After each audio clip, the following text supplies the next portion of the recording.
Fala, piloto! Estamos aqui com o jornalista Dan, justamente aí do canal Grid de Largada, como sempre. Mas hoje nós temos um convidado especial. Felipe Drogovic também está aqui na chamada, daqui a pouquinho vocês vão ter a oportunidade de vê-lo. Mas antes da gente começar esse papo, que vai ser muito bacana aqui, um papo com o atual líder do campeonato de Fórmula 2, eu queria te convidar a deixar o seu like aqui embaixo, se inscrever no canal e ativar o sininho para todas as notificações e também acessar aí o canal do Dan e se inscrever no Grid de Largada que está aqui embaixo na descrição. E sem esquecer também do próprio Drogovic, o seu apoio como fã aí do automobilismo, o seu apoio como fã, inclusive, dos pilotos brasileiros também é muito importante, então siga as redes sociais dele também. Agora eu peço que o Dan comece fazendo um jabá aí do canalzinho dele, depois o Drogovic vai fazer uma chamada, se apresentando e também convidando a conhecer as redes sociais deles. Mete bronca, Dan. Obrigado, Lucas. Obrigado, pessoal da Hora do Piloto, por todo o apoio que vocês dão aqui para a base. Vamos lá, se possível, se inscreva no Grid de Largada para apoiar os pilotos e vamos conversar com o Drogovic, que o bicho tá rápido hoje. O bicho tá rápido, primeiro no campeonato. Mete bronca aí, Drogovic.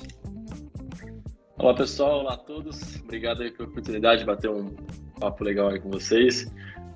Sim, obrigado também aí por chamar o pessoal aí para manter o apoio. Sim, é muito importante, seja redes sociais ou o que for, que hoje em dia é a forma mais fácil de apoiar, né? Mas muito obrigado, conto com o apoio de todos aí sempre. E bora bater um papo legal sobre esse ano que, por enquanto, está sendo ótimo. É isso aí, galera. E eu abri uma caixa de perguntas, entre aspas, lá nas redes sociais do Hora do Piloto, através do grupo de membros, inclusive, e tiveram algumas perguntas interessantes dos fãs. E é claro que eu acredito que as mais importantes são relacionadas ao seu futuro na Fórmula 1, né, Drogo? Então, assim, vamos começar pela mais básica, né, que todo mundo quer saber. A gente sabe que, acredito eu, uma das partes mais importantes aí do automobilismo mundial, né, não apenas na Fórmula 1, é a questão financeira, né? Então, assim, muitas vezes um piloto extremamente talentoso acaba não tendo a oportunidade de entrar numa equipe por conta disso. E a gente queria saber, como é que tá rolando essas coisas com relação a patrocínio e tudo mais? Você já tem sido, de certa forma, assediado pelas empresas na tentativa ali de uma conquista de um patrocínio novo? Olha, para dizer a verdade, ainda não. É difícil hoje em dia a situação do Brasil, é difícil ter empresas que querem ajudar, mas de qualquer forma a gente está tentando. Isso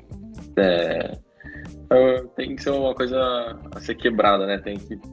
As empresas têm que começar a apoiar mais e tem poucas empresas que realmente estão apoiando esse esporte no Brasil hoje em dia. Então, a gente está tentando, obviamente o meu foco principal é trazer o resultado e o pessoal que cuida de mim está cuidando dessa parte, mas eu também tento fazer a minha parte nas redes sociais, ou mostrando que eu posso também expor uma marca de uma boa forma, mas de qualquer forma, por enquanto, não tem nada de muito concreto. Deu para ver que sim, teve um interesse a mais, logicamente, agora com um bom final de semana, e com liderando o campeonato, mas por enquanto nada de concreto. Entendi, Drugo. E assim, eu também já pilotei, né, fora daqui da região, já pilotei em São Paulo, tudo mais, e apesar de ser um nível bem abaixo do que você corre hoje em dia, no sentido de custos e tudo mais, eu também percebia isso na minha época, sabe? Ali quando eu tinha meus 14, 15 anos, fazia light, brasileiro e tudo mais. E era uma grande dificuldade também aqui no Brasil, mas é um pouco contraditório, você vai concordar comigo, porque hoje em dia o Brasil é o maior público da Fórmula 1, né? No mundo. E assim, é estranho ver que as empresas, de certa forma, não dão esse valor, vamos dizer assim, ao esporte. Por que você acha que hoje em dia isso acaba acontecendo? Você tem alguma noção? Olha, eu acho que o brasileiro quer muito ter um piloto na Fórmula 1, mas ele quer pegar o piloto já na Fórmula 1 e não realmente apoiar até lá. Então eu acho que isso é o maior defeito que existe aí, mas sinceramente não vejo um porquê muito maior do que isso. Até é uma coisa que dá para perceber é que muitas empresas preferem patrocinar o automobilismo no Brasil do que o automobilismo lá fora.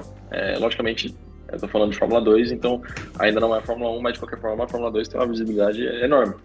E mesmo assim o pessoal prefere patrocinar equipes ou pilotos brasileiros que correm somente no Brasil, talvez por pensarem que a visibilidade é maior, mas eu acho que está pronto a quebrar esse tabu.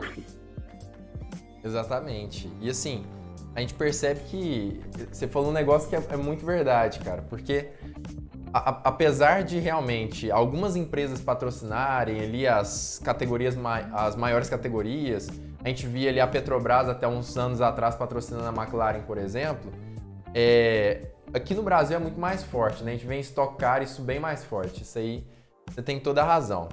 E ó, outra pergunta do fã, continuando a falar sobre Fórmula 1, a primeira pergunta tem a ver com a segunda.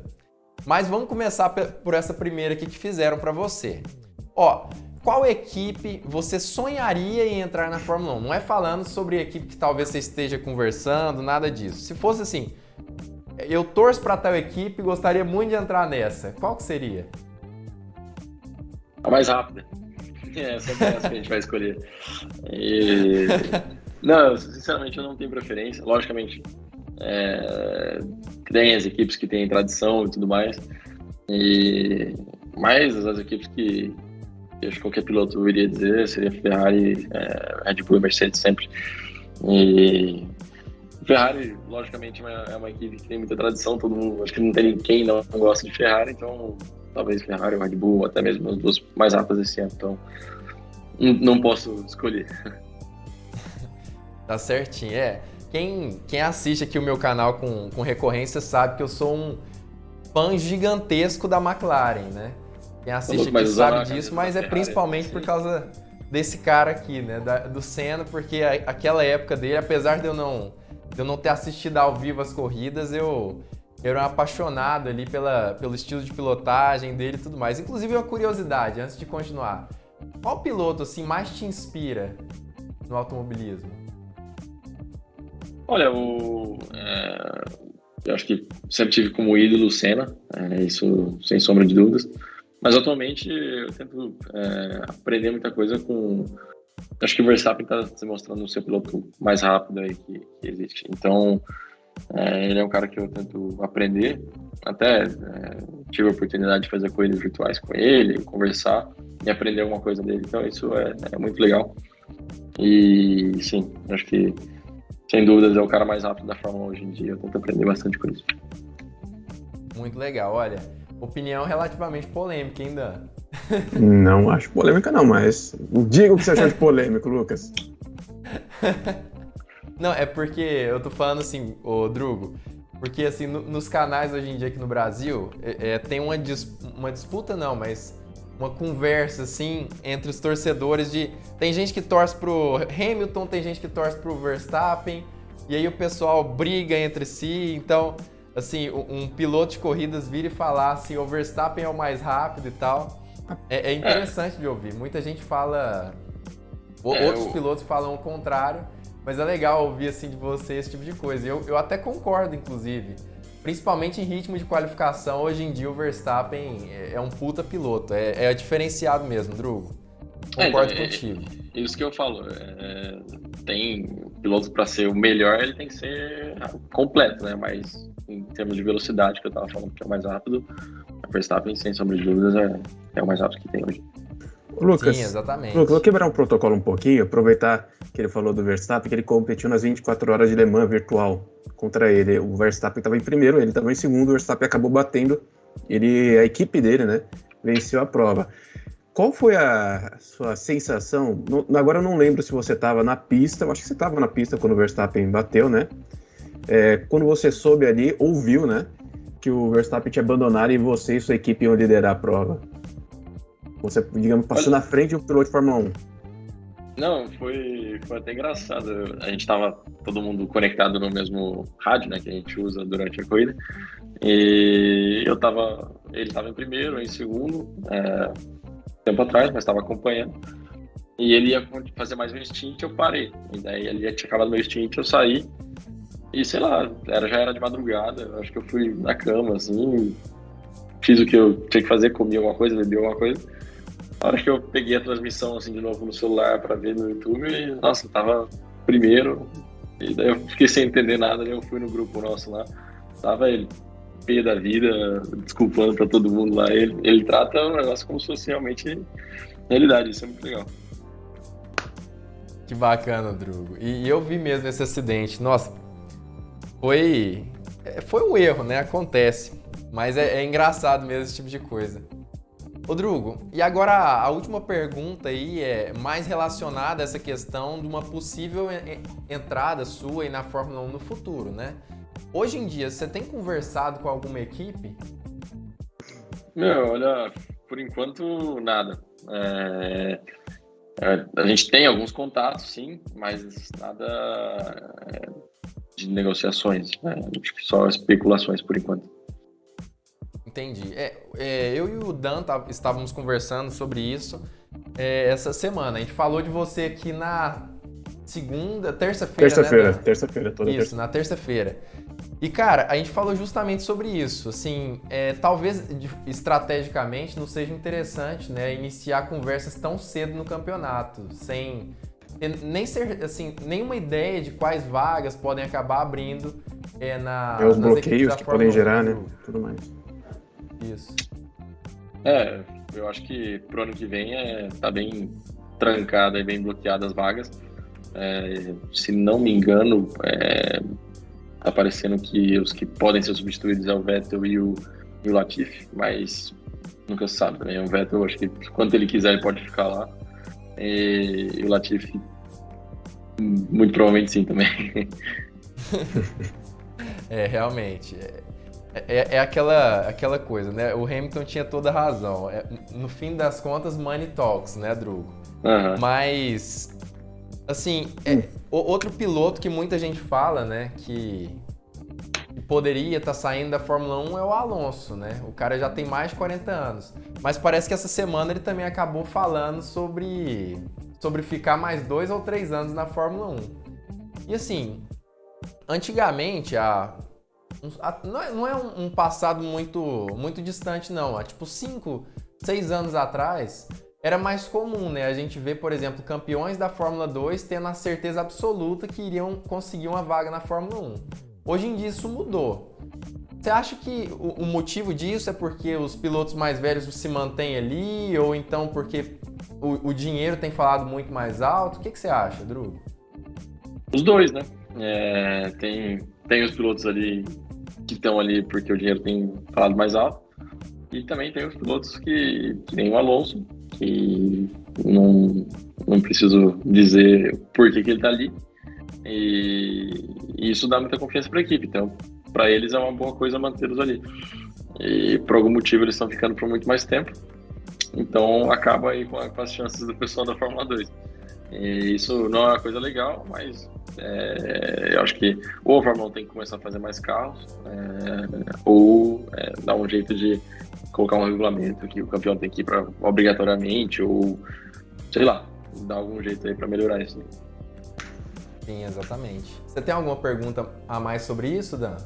Sobre esse tema, não. Eu já passaria para a próxima parte. Se você quiser fazer uma antes, Lucas, fique à vontade.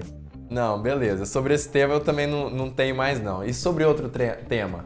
Então, tem o tema, principalmente dos torcedores, mas antes de falar dos torcedores, eu queria saber uma coisa de você, Drugo, porque em 2020 você fez uma estreia excelente na Fórmula 2, venceu mais corridas, inclusive, que o campeão Mick Schumacher, que teve 2 vitórias, você teve 3. Em 2021, passou por várias dificuldades na Univirtuose, que inclusive a Univirtuose hoje no campeonato é a penúltima colocada. Eu não vou, como jornalista, eu vou manter minha ética aqui, não deixar o torcedor falar no momento que eu queria falar, mas vamos continuar aqui, porque em 2022, ainda em 2021, você voltou a testar pela MP, teve um bom resultado nos testes, e isso a gente percebeu pela sua reação, pela sua fisionomia, pela sua felicidade com os resultados. Começou a temporada, o carro parecia bom novamente, você novamente animado com o carro, você inclusive em entrevistas falou isso, que estava bem animado, o carro estava bem melhor que o de 2020. Chegou a primeira corrida, teve alguns problemas, ok, mas conseguiu um 5º e um 6º lugares, que não é um resultado ruim. Eu sei que teve algumas pessoas que falaram que foi um resultado ruim, mas eu até disse aqui com o Lucas, pô, se 5º e 6º lugar se é um resultado ruim pro Drugo, eu quero ver quando tiver um resultado bom, ele vai dominar. E realmente, chegou na segunda etapa, você dominou principalmente a segunda corrida. Eu queria saber de você, Drugo, qual foi a sensação que você teve logo após vencer uma corrida depois de tantos problemas que você passou, principalmente na temporada passada? Porque uma coisa que, pelo menos na minha impressão, que eu vi ali no pódio, foi que você meio que deu um suspiro de alívio. Como é que foi para você tudo isso? Acho que você já falou quase tudo. Foi um alívio muito grande. Eu acho que vim do ano passado, que foi um ano muito difícil. E eu acho que nem tanto pelos resultados, eu consegui 4 pódios, ainda não foi tão ruim nesse ponto de vista, mas pelo potencial que eu tive, não consegui maximizar nada, não consegui expressar meu verdadeiro potencial, era uma coisa muito frustrante. E exatamente isso, cheguei na primeira corrida, fui primeiro no treino, então a performance estava ali, na classificação era primeiro na primeira parte da classificação, e depois na segunda tive um problema com trânsito ali, peguei trânsito, não consegui fazer nada no segundo jogo de pneu. Então, acabei sendo 10º, tudo mais aconteceu o que aconteceu. Eu tive um problema no volante na largada na primeira corrida. Então, eu até disse em algumas entrevistas, se todo o final de semana ruim que a gente tiver for um 6º e 5º, eu assino agora. Não faço mais nada para isso agora. Então, eu acho que esse final de semana já tinha me dado muita confiança e, como eu disse, Jeddah era uma pista que eu sabia que ia ser bom para o nosso carro e foi ótimo, muito melhor ainda do que eu esperava. Então foi um alívio muito grande, mas ainda falta 12 corridas, né? Se fosse ano passado a gente tinha 8 finais de semana, ainda a gente tem 12 para acabar o campeonato esse ano. Então tem muito para frente ainda, mas estou muito confiante que a gente pode continuar tendo bons resultados e eu vou trabalhar ao máximo porque a gente pode ficar parado também, né? O pessoal vai melhorar e a gente tem que correr atrás também. Olha, e desculpa, Lucas, só para terminar aqui. Fique em paz, mete bronca. Beleza, valeu, grande. Só para terminar aqui minha parte, a gente sabe muito bem que os torcedores são bem passionais. Na primeira corrida tivemos muitas críticas, né, em relação a você. Claro, tem aquele pessoal que é hater, que vai falar mal até quando você ganhar todas as corridas da temporada. Provavelmente até na Eurocup, na Eurofórmula, lá quando você ganhou 14 das 16 corridas, tinha gente falando que, pô, não ganhou, mas não foi lá tudo isso. Ok, tem pessoal aí que não dá pra dar atenção. Mas tivemos, sim, algumas críticas do pessoal na primeira corrida, e na segunda isso mudou bastante.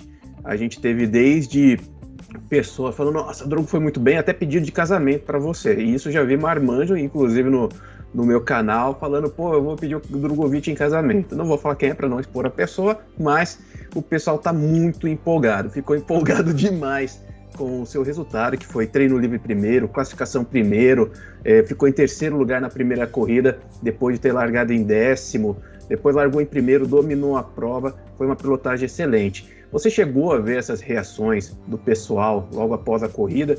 E se você viu, o que você achou de todo esse carinho que o pessoal teve por você? Fora o pessoal, claro, que já te segue o chat do Drugo, o Drugão da Massa, que já te segue nas redes sociais. Esse povo aí que tá super feliz com seus resultados. Não, eu vi sim, vi tudo. Eu tive bastante tempo aí de dar uma atenção pro povo também. Desculpa aí quem eu não consegui responder, mas era muita gente para responder e não, estou extremamente feliz pelo apoio que o pessoal vem me dando aí. Que nem você disse, vai ter sempre pessoal que vai reclamar, mas isso é normal e acho que mais do que nunca no passado eu aprendi a lidar com isso, então não tenho mais problemas com isso e não, eu acho que o pessoal vem me dando um apoio incrível. E eu espero que continue assim. Logicamente vai ter momentos difíceis no ano, não tem como negar isso, vai ter momentos ótimos. Então acho que A gente vai ter que fazer o melhor trabalho possível sempre e tendo um apoio bom desse atrás, sempre me ajudando, é uma coisa incrível. Isso e ajuda muito, com certeza. Exatamente. Lucas, de novo, só para terminar, vou te cortar novamente aqui, eu tô cortando tudo agora. Não, espera só um minutinho. Beleza, Dan. manda. Antes de você falar, guarda aí sua pergunta, que eu só queria mais uma vez convidar o pessoal, porque como vocês puderam perceber, é muito importante que você apoie o automobilismo brasileiro. Apoie os pilotos, apoie aí o Drogovic, é importantíssimo, pessoal. Isso faz sim toda a diferença. O seu like, a sua inscrição, o seu seguir ali no Instagram faz toda a diferença. Então não perca essa oportunidade, já siga lá o Drogovic nas redes sociais, vão ficar todas aqui embaixo também na descrição, porque isso faz toda a diferença. Agora mete bronca aí, Dan. Não, é que surgiu, né? Eu, como jornalista, às vezes vai tendo a conversa e vão surgindo as coisas. E eu me lembrei que acho que foi o Leon Lawson que postou a reação, né? No Twitter, não sei se foi ele, se foi outro piloto agora. Minha reação é ver minhas redes sociais dominadas por brasileiro. Que ele postou aquele meme do torcedor lá na Copa do Mundo. Eu queria saber o que você achou disso, Drugo, porque você replicou o que ele postou. E dando risada lá. O que você achou disso? Foi o Jake Hughes. Isso, Jake Hughes. Não, foi engraçado. Eu conheço ele bem, ele é gente boa. E ele postou aquilo lá, eu achei muito engraçado. Não. Ele zoando. Mas na verdade, se a minha tá assim, imagina a dele, né? Dá pra ver o pessoal comentando muito. E daí o pessoal comenta com os GIFs lá do Brasil, da Copa, do Canarinho Pistola e tal. Então é bem engraçado. E deu pra ver que ele entrou na onda também. Boa. Muito legal. E foi massa mesmo, isso aí que aconteceu, o apoio do público e tudo mais. É um negócio que faz diferença, né, Drugo? Uma torcida, assim, mais viva, né, mais avivada ali. Essa é uma pergunta que eu tenho, inclusive, que veio aqui. Você sente um incentivo a mais quando você chega no lugar, vê o pessoal reagindo ali nas redes sociais ou na arquibancada e tudo mais? Qual que é a sensação, assim? Não, é incrível e sim, eu sinto, dá um up, sim, dá uma ajuda. Logicamente, a gente tenta se isolar um pouco disso tudo, até porque isso não é tudo, né? A gente tem que primeiro de tudo fazer isso pra gente e pra ficar bem, e porque é o nosso sonho, né? Mas de qualquer forma isso ajuda muito. Até na Arábia Saudita foi muito legal, eu subi no pódio, até eu não sei, eu preciso saber quem que é. Eu subi no pódio, tinha uma porrada de gente em cima da arquibancada, assim, com as 3 bandeiras do Brasil gigante, que eu acredito que eram brasileiros na Arábia Saudita. Então, isso foi muito legal de ver. Eu fiquei até impressionado. Falei, nossa, aqui cheio de brasileiro e tal. E ainda assistindo a coisa da Fórmula 2. Então, achei isso foi muito legal. Muito bacana. E retornando àquele assunto ali com relação à equipe que você participa hoje, a MP Motorsport, é seu segundo ano, né, na MP. Seu primeiro ano foi em 2020, em 2021 foi a UNI e agora você retornou para a MP. E assim, desde do seu ano de estreia na Fórmula 2 pela MP Motorsport, já deu para perceber que você se sentiu confortável muito bem, né, com a equipe. Mas parece que nesse ano agora, tanto no GP do Bahrein quanto no GP da Arábia Saudita, você está mais confortável ainda do que em 2020. Com certeza tiveram algumas modificações no carro, alguns upgrades e tudo mais. O que você acha que gerou essas diferenças aí com relação a 2020, essas melhorias no carro? Bom, eu acho que uma série de coisas, né? Começando pela minha experiência, né? Eu acho que eu sou um piloto muito melhor do que eu era em 2020 e a equipe também evoluiu extremamente muito com isso, não só performance do carro, mas como eles conseguem fazer um carro melhor para mais pistas, né? Pelo menos a gente consegue ser mais constante durante o campeonato e é basicamente isso. Eu acho que eu trouxe a experiência minha de 2020, de 2021 da Virtuose, trazendo agora tudo junto para esse ano. Eu acho que a gente conseguiu colocar um pacote muito bom, seja dos engenheiros, da experiência dos engenheiros com a minha. E acho que isso faz toda a diferença, né? Até mental, a gente fica muito mais tranquilo do que a gente vai fazer, a gente tem certeza do que a gente está fazendo muitas vezes, coisa que em 2020 a gente falava, vamos fazer isso, mas será? Eu ficava naquela dúvida, e coisa que esse ano não acontece mais. Então é muito bom e dá para ver uma diferença muito grande aí na experiência, seja minha da equipe. Legal, Drugo. E essa aí é outra pergunta que eu tenho, porque assim, ano passado você chegou a vir aqui no canal, né? E quando a gente conversava, você já tava com uma aparência assim mais abatida, tava com olheira, parecendo tá bem mais triste. Hoje em dia você já chega aqui com um sorriso no rosto e parece estar muito confortável na posição que você está, né? Com certeza tem 100% a ver com os resultados, mas também com a forma como o carro se comporta na sua mão.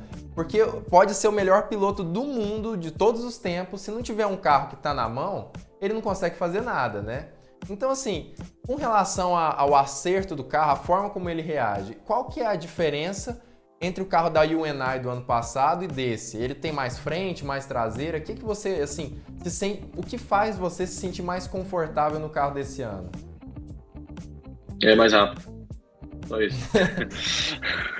Não, eu acho que não tem muita desculpa. Realmente, ano passado, por mais que eu comecei o ano um pouco desconfortável com o carro, mas depois a gente acertou e mesmo assim os resultados não vieram. Então, era um monte de coisa externa que estava acontecendo que algumas coisas melhor não comentar, mas outras eu realmente não tinha a melhor performance e eu sabia que eu estava entregando o melhor que eu podia de mim mesmo e mesmo assim não chegava. E agora dá para ver que quando eu consigo entregar o melhor de mim, o resultado está lá. Logicamente, não vai acontecer sempre assim, porque o carro não tem, é impossível ter um carro ótimo em todas as sessões do ano. Mas, de qualquer forma, eu me sinto muito mais confortável com a equipe, com o carro, porque eu tenho confiança no carro mesmo. E que o pessoal está me dando, coisa que não tinha muito ano passado. E eu acho que só o clima da equipe tá tão melhor já é uma diferença muito grande, né? Então, como você disse, eu tô com uma aparência muito melhor, talvez também pelo clima da equipe ser um negócio muito mais que eu consiga me adaptar muito melhor. Eu sei que eu tenho uma relação muito melhor com a equipe agora do que tinha ano passado. Muito legal, cara. E dá pra ver mesmo, você tá bem mais confortável, assim, até na forma que você fala. E não é à toa que você já conseguiu um início de campeonato incrível, né? Você fez um GP do Bahrein, que foi péssimos resultados, segundo muita gente, e eu não sei de onde que eles tiraram isso, onde o 5º lugar é um péssimo resultado. Pra mim, e agora um GP de Jeddah que, desde os treinos livres até a corrida oficial, né, a Feature Race, você conseguiu ter resultados incríveis também, né? E assim, em Jeddah a gente percebe que talvez seja uma das pistas com pior segurança, assim, da Fórmula 1. Muitos pilotos falam sobre isso, comentam que tem certa insegurança, muitas curvas cegas e tudo mais. O que você sente pilotando em Jeddah? Porque é meio que uma dualidade, né? Apesar de talvez os pilotos se sentirem inseguros, ainda assim tem pilotos que são muito rápidos. Você é um caso deles.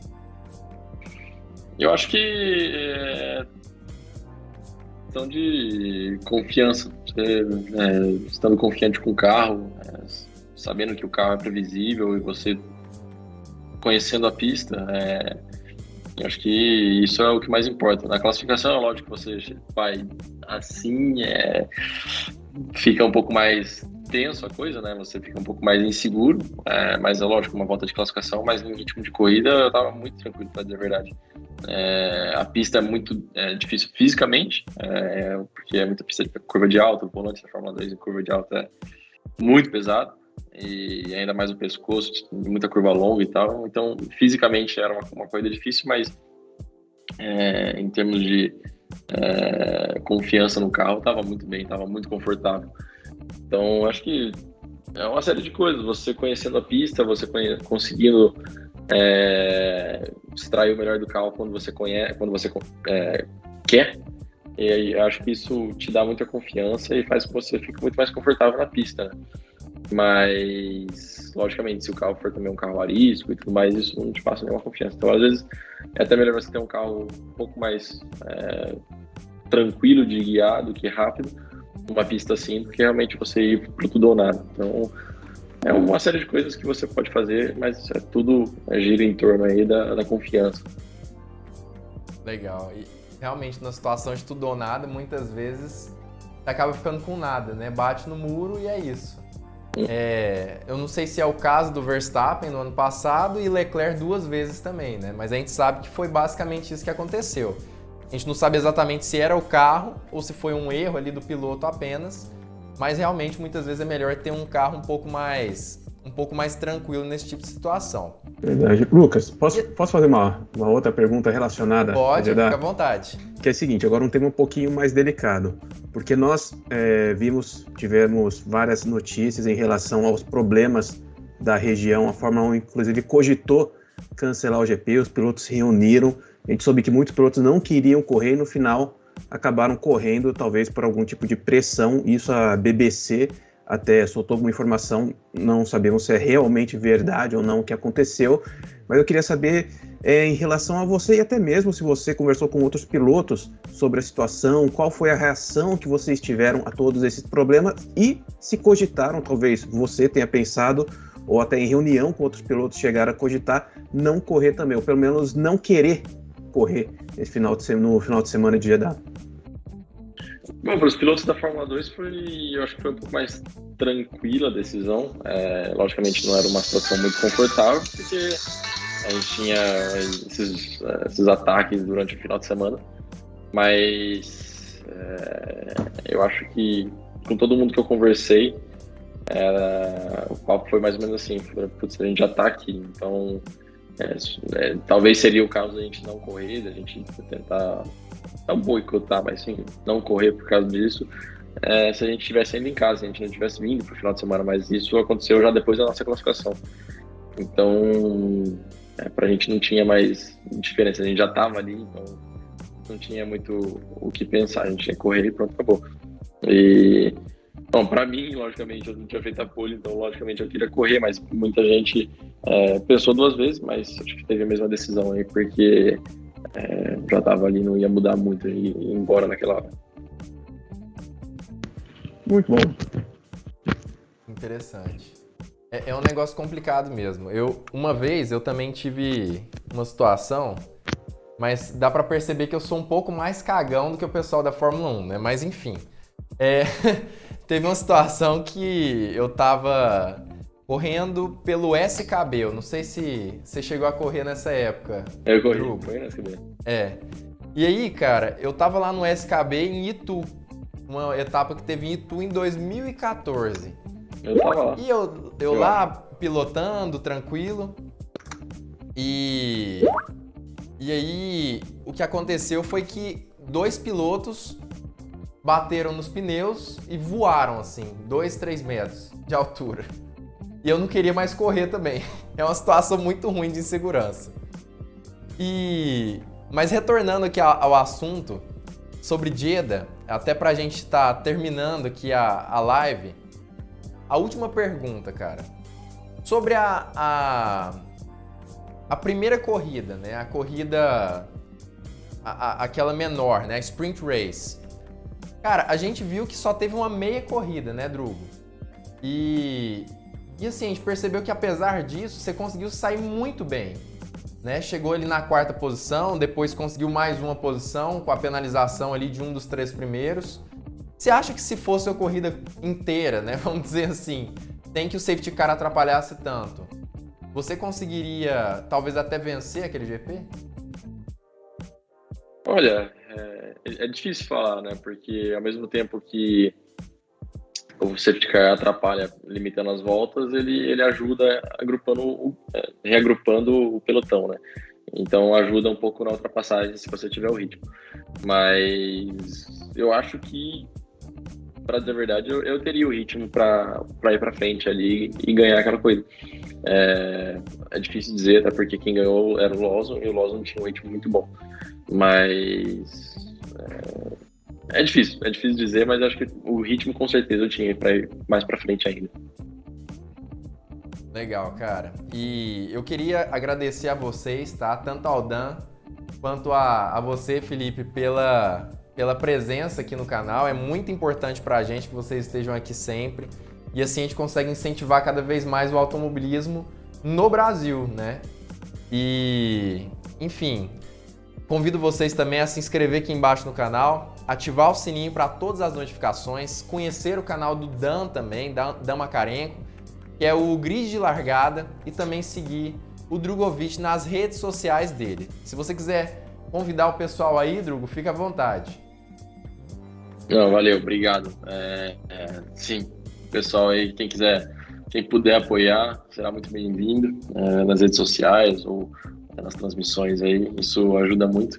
E quero agradecer, pegar a oportunidade para agradecer todo o apoio do pessoal aí que mandou mensagem e também apoiou durante esse final de semana, foi coisa incrível para mim e estou extremamente feliz. Espero aí continuar tendo bons resultados, a gente está trabalhando muito para isso, a gente não pode parar no tempo e ainda tem 12 corridas pela frente aí, se Deus quiser a gente vai conseguir levar essa vantagem aí ou até abrir. Legal. Dan, pode ficar à vontade também para convidar o pessoal para o seu canal, suas redes sociais. Vou falar 10 minutos seguidos aqui, não, tô brincando. Obrigado, pessoal, pelo apoio. Obrigado, Lucas, pelo apoio. Drogovic, obrigado por comparecer ao Hora do Piloto. Pessoal, acesse o Grid Largada se quiser apoiar a base, mas principalmente apoie o Drogovic, acesse as redes dele, o Instagram, o canal dele na Twitch, que o mais importante de tudo é apoiar os pilotos brasileiros. Então, a gente conta com o apoio de vocês para elevar o alcance dos pilotos aí cada vez mais alto, ok? Valeu, Lucas, valeu, Drugo, e obrigado a todos que assistiram aqui a essa entrevista. É isso aí, galera. Muito obrigado a vocês. E claro, fique ligado porque muito em breve nós teremos mais uma Hora do Piloto!